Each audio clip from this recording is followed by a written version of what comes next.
pinagmulan. Iba't ibang salita man ang ating ginagamit, pilit isa sa isip, wikang ulang binanggit. Sa ating bansang nagkakaiba man ang lahi, pagkakaunaan pa rin ang laging iniisip. Ako, ikaw, tayo ay mga dugong Pilipino.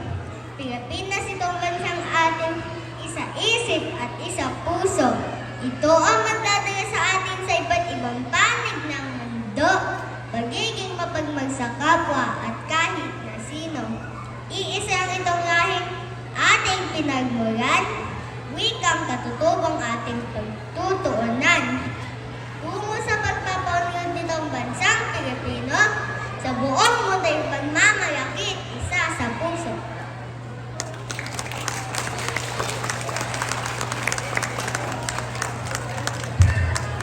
Maraming